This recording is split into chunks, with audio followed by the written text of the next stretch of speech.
Welcome back to another episode of UFC Casuals. I'm Bobby, along with my co-host Andrew, and today we're about to look back at UFC 288, review each fight, look back at our predictions and all that. And we won't waste any time. We'll jump straight into it. We'll get into the main event. Aljamain Sterling, Henry Cejudo, split decision win for Aljo. I think he deserved it, but some people thought it was close. I thought he took 3 rounds, but it was a close fight. I'll say that. I want to get your thoughts on it though. I mean, yeah, watching it in real time, it's always so hard to score it. I haven't even gone back and really rewatched it to like score the rounds. But I just remember in real time, I knew it's either 2-2 or 3-1 Aljo going into that 5th round. And Henry, that was probably the most clear round that he won was 5. So I understand split decision completely. And I remember we were like thinking back, we're like, man, 3 was really close. And that was like the deciphering round between 3-1 Aljo and 2-2. So, I do personally, thinking back, I had Aljo winning 3-2, but I completely understand split decision in this fight. It was really close. Yeah, I think split decision was fair. I thought Aljo took 1, 3, and 4, so I thought it was 3-1 heading into that last round. But I think Cejudo took 2 and 5. So it was a close fight, though. Obviously, not the result Cejudo was looking for. But Aljo, next up for him is probably O'Malley. That seems, unless an injury happens, that's pretty much confirmed at this point. So that's an interesting fight to make. Stylistically, I don't like it for O'Malley, though, because if Aljo gets it on the ground, I think he just backpacks him and eventually gets a sub. So I'm not a fan of that matchup, but as an O'Malley fan, what do you make of it? I mean, Aljo really showed how great of a grappler he is Saturday night because, I mean, he was going against a gold medal Olympian wrestler, right? So he really showed levels to his game that, people were wondering, is the wrestling going to even out Saturday night? And he reversed some of Cejudo's takedowns. I mean, he got takedowns of his own. He showed that he's on another level grappling, I think, from O'Malley for sure, right? That's a tough fight for O'Malley. And I would have liked O'Malley's chances more had he been fighting for the title against Cejudo than he will against Aljamain, because Aljamain is bigger, right? He's closer to O'Malley's size than Cejudo was. And Cejudo is such a defensive wrestler where he doesn't really shoot for those takedowns. He doesn't go for the takedowns as much as an Aljo does. And Aljo's going to go out there and he's going to look for those single legs. He's going to look for those double legs repeatedly. It's going to be tough for Sean. But there is a part of Aljo's game that we keep pointing out that could be an opening for him, is he's always leaning forward when he's going for those takedowns, exposing himself to eat a knee. Mm-hmm. And he ducks a lot after he gets done throwing a punch. He ducked so much in that fight on Saturday night. It was ridiculous. I thought he was going to get caught. And at one point, Cejudo came very close to landing, I think it was a knee. He barely missed it, and I think he landed it on his shoulder. But it was either when he was ducking or when Cejudo or when Aljo was shooting for a takedown. But man, he almost landed a knee, and it probably would have put him out if it connected. So he's very susceptible to those. He looked a little bit reckless at time with his striking. Obviously, his grappling was fantastic. He showed that, but he did look pretty reckless when he was throwing sometimes. Yeah, and he actually did win a lot of exchanges on the outside because he was so much bigger than Cejudo. It was when he wanted to get in close and duck and throw those overhands that he's just leaving himself open. It's how he got knocked out a few years ago against Marlon Moraes. Mm-hmm. It's just a part of his striking that he has to fix, but he hasn't in the last few years. And if he even thinks about striking with Sean O'Malley, you best believe, as good of a striker he is, he's going to find those openings and knock him out. So he's got to just get better. Yeah, I think one of those two outcomes is the most likeliest. Ultimately, I think Aljo will just wrestle him. I think that'd be the easiest course to victory for him. But if he gets cocky and tries to stray away from his game and say, I can beat O'Malley on the feet, he's going to get put out. I have no doubt about it. Yeah, I agree. It's going to happen. So another fight that could happen, and Cejudo was calling for it, is Merab versus Cejudo. I think that'd be a very interesting fight. But I honestly think Merab would win that. I look at 3 different fights when I'm thinking about Merab. I look at Aljo versus Jan, right? Mm-hmm. I look at O'Malley versus Jan, and then I look at Merab versus Jan.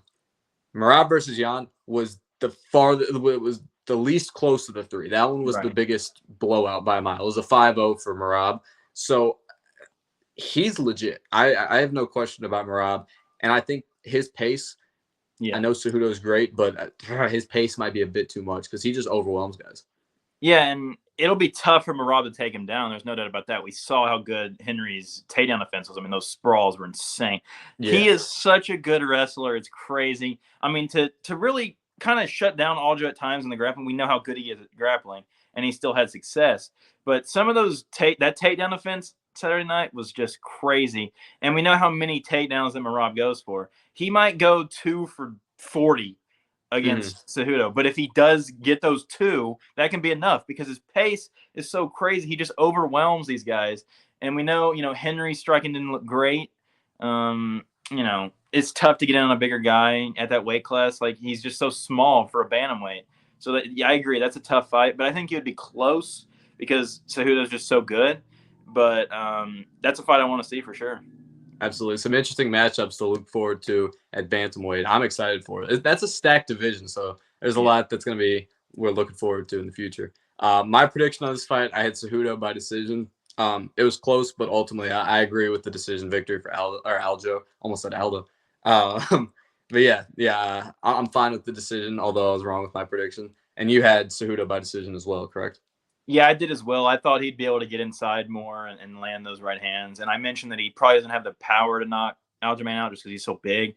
And that Yeah. ended up being the case. He landed some good shots. And like you said, that knee that almost caught Aljo's chin, right? There was moments where he was outstriking Aljo. And they won him some rounds. And he got some good takedowns as well. But I thought he'd win 3 or 4. He only won 2. So. Mm-hmm. And moving on, we're going to look at the co-main. Not a lot of good things to say about this fight. To be frank, it was terrible. It was terrible. Burns, he barely threw anything. I don't know if it was because he was hurt during or before the fight, but he barely threw anything. Bilal looked horrible on the feet. His striking was god awful. And if he thinks he's going to beat Leon, he's a madman. If he thinks he's going to beat Leon on the feet, at least, there's no chance that happening. He'll get put out. What did you make of this one? I mean, we talked about how if there was no wrestling in this fight, that it would not be good for Bilal Muhammad. And if we had a healthy Burns Saturday night, I think that still would have been the case because his boxing is so bad. I mean, it's so amateur. It looks like me trying to box at times. With the speed of his punches are so bad. There's no power behind them. He doesn't throw combos. That's the one thing. You can criticize Colby for having no power and not getting finishes, but at least his pace is insane, where Yeah, he's throwing combos at all times and looking to do damage. Bilal throws a 1-2, doesn't land, circles out. He throws high kicks that get blocked. His punches have no power. He is bad. it's And terrible. and if he fought a healthy Burns, it would not have gone well for him.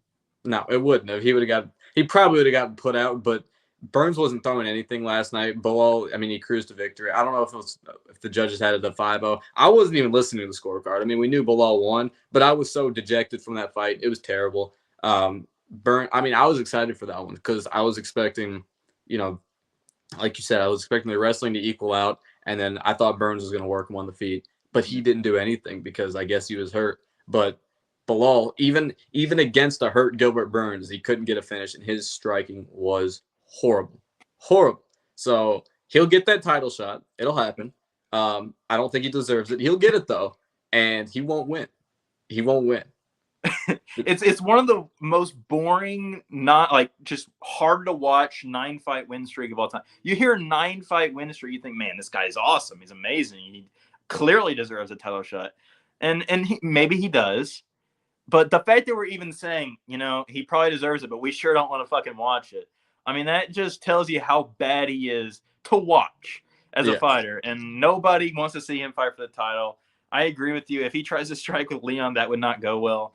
No. I want Colby to get the shot next, just because at least he pushes forward and puts a pace on people. He might not knock them out, but it's going to be an exciting fight to watch, probably, if it's striking. If we have to watch Bilal Muhammad strike again, I might just walk out of the room because I don't want to watch that shit. Yeah, I don't blame you there.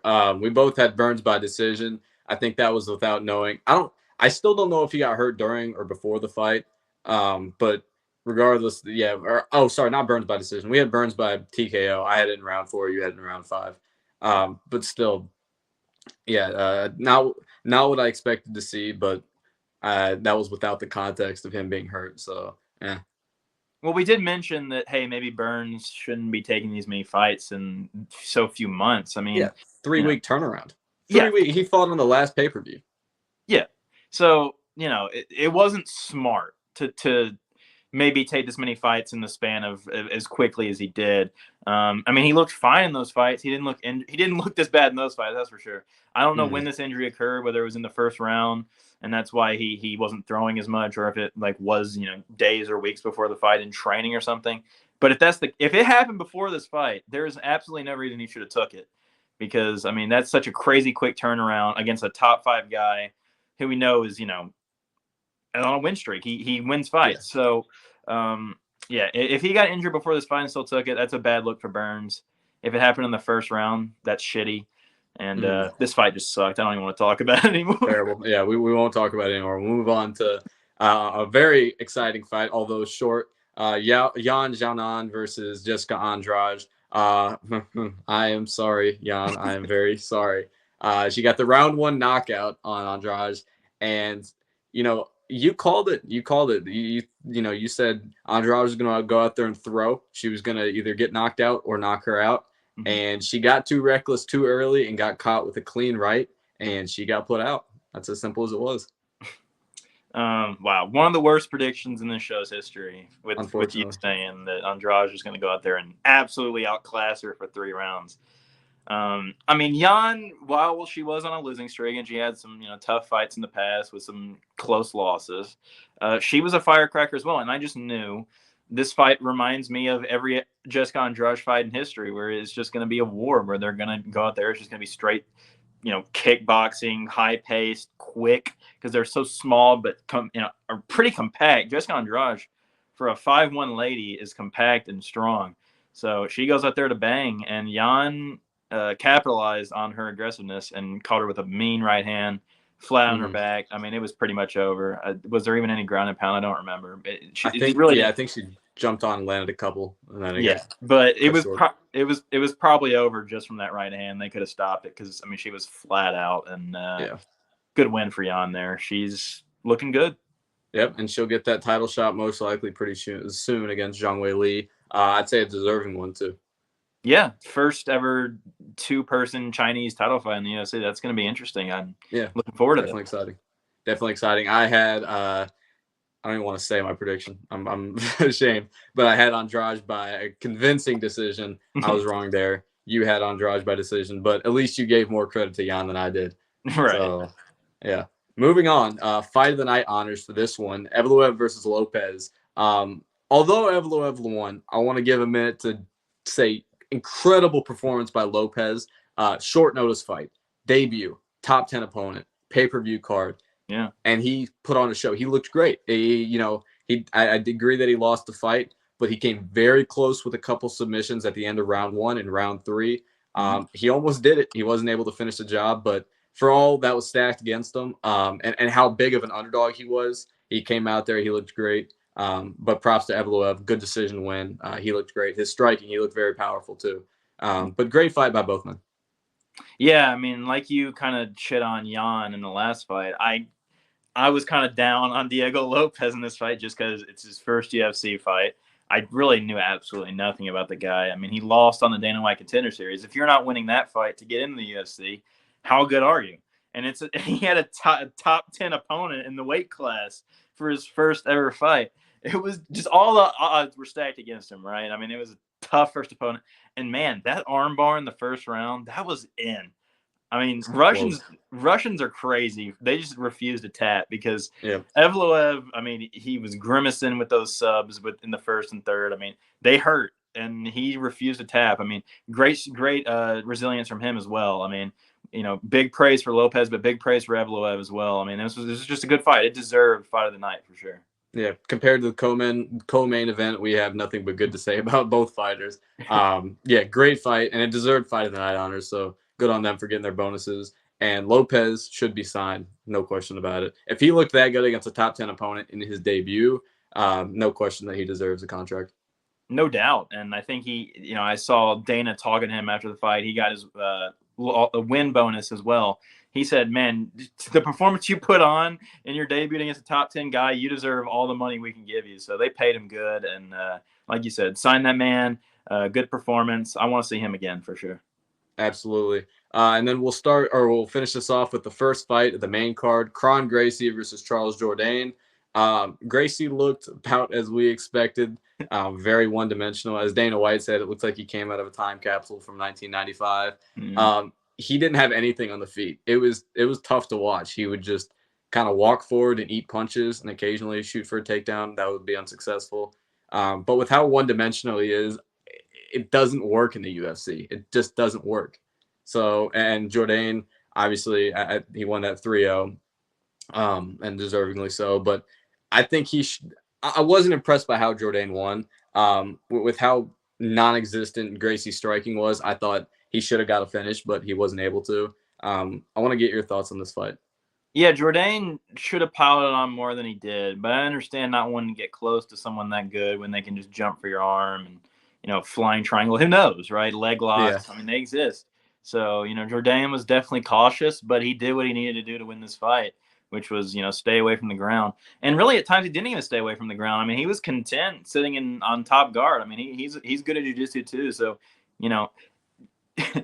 Kron Gracie's style is just ancient. I mean, he literally from a time capsule from 1995. That's exactly right from Dana White, because he is horrible. I mean, his striking is right there on par with Bilal Muhammad, more Bilal Muhammad. I mean, he stinks as well. If he couldn't get him down and work those submissions, which he didn't, I mean, he wasn't even really close to getting any submissions, if I recall. I mean, they weren't even close. So when he can't get a submission, he's about as one-dimensional as, me. Anyone. Yeah. But, Yeah. like he's just bad. So, and Jourdain didn't take advantage, but I understand it because he didn't want to lose the fight. He did what he needed to do. And another stinker on this main card. It was, yeah. And the thing with Gracie is, he was able to get him down a few times, but he was never able to advance position. And that's just because everybody in the UFC trains Brazilian Jiu-Jitsu. That's how it goes. So he's not special because he's good at it anymore. And the fact that he's one-dimensional, it makes him just not able. He can't compete. He can't. Right. It's not the 90s anymore. It isn't like, oh, what's this jiu-jitsu stuff? He's fighting some like striker who has no idea what he's doing on the ground. MMA has evolved. Everybody's training every aspect of their game, and they're getting better and better as the years go on. And you can't just be a one-dimensional jiu-jitsu fighter anymore. It doesn't work. People are getting too good at it, whether you're a world-class black belt or not. If you can't strike and you're definitely not getting subs like he should have been, then you're useless. Yeah. My prediction on this fight, I had round 2 knockout for Jourdain. He was landing some clean strikes, but he wasn't able to get the finish. Convincing decision win for him. But yeah, that wraps up UFC 288, our coverage of it. Bad card. Let's just be real. We're not going to sugarcoat it here. It wasn't a good card. The only exciting, I'll give Evan Lopez. That was a great fight. And then Jan with an exciting knockout. But outside of that, kind of stunk. But man, we're looking forward to the return of Charles and fighting a guy who might already deserve a title shot in Dariush. That's coming up, so we're looking forward to that and the rest of that card. Yeah. Well, Nunez is fun, right? She gets knockouts, so that's an okay. I mean, I'm not going to say it's a good main event. It's a horrible main event for a pay-per-view, but at least she's exciting. So I mean, I'll watch it. Yeah. Mm-hmm. So yeah, we're looking forward to that, and then finally we get UFC 290. That's a heater. We'll have plenty of time. That'll be like a 30-40 minute episode, so we'll be going on for a while on that one. But yeah, it's okay that we had a couple down pay-per-view cards after how we got spoiled for the month of April and March. So we'll be all right. We'll live. But yeah, we will see you guys for our coverage of UFC 289. Right now we're signing off. So until then, we'll see you guys. See you guys.